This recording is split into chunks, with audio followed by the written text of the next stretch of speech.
بسم اللہ الرحمن الرحیم۔ السلام علیکم۔ شیطان اور کتے میں ایسا کیا تعلق ہے کہ اس باب مذہب اسلام گھر میں کتا پالنے سے منع کرتا ہے؟ انسان پر ہی کتا کیوں بھونکتا ہے؟ جس گھر میں کتا ہو وہاں رحمت کا فرشتہ کیوں نہیں آتا؟ اس کے بارے میں ایک حدیث ہے۔ حضرت میمونہ ارشاد فرماتی ہیں، ایک مرتبہ حضور صلی اللہ علیہ وآلہ وسلم کو پریشان دیکھ کر وجہ پوچھی۔ حضور صلی اللہ علیہ وآلہ وسلم نے ارشاد فرمایا، جبرائیل نے رات کو آنے کا وعدہ کیا مگر جبرائیل رات میں آئے نہیں، میں اس لیے پریشان ہوں۔ حضور صلی اللہ علیہ وآلہ وسلم نے فرمایا، جبرائیل امین تو وعدے کی خلاف ورزی نہیں کرتے، پھر نہ آنے کیا وجہ ہو سکتی ہے؟ پورا دن اسی طرح گزرا، پھر حضرت جبرائیل علیہ السلام تشریف لائے۔ آپ صلی اللہ علیہ وآلہ وسلم نے حضرت جبرائیل علیہ السلام کو دیکھا، ارشاد فرمایا اور نہ آنے کی وجہ۔ حضرت جبرائیل نے عرض کیا، یا رسول اللہ، آپ کی چارپائی نیچے کتا لیٹا ہوا تھا اس لیے میں نہیں آیا۔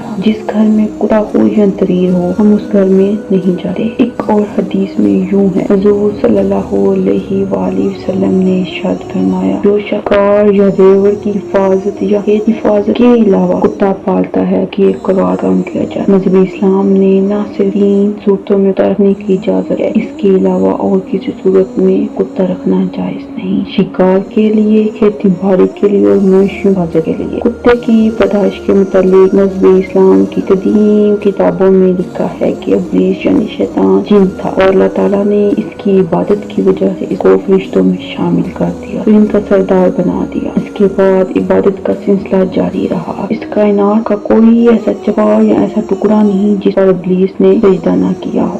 ان سجدوں کی وجہ سے اللہ تعالیٰ نے ابلیس کو فرشتوں کا سردار بنا دیا، لیکن شیطان نے غرور کا شکار ہوا، اس نے مٹی کے بنے ہوئے آدم علیہ السلام کو سجدہ کرنے سے انکار کر دیا۔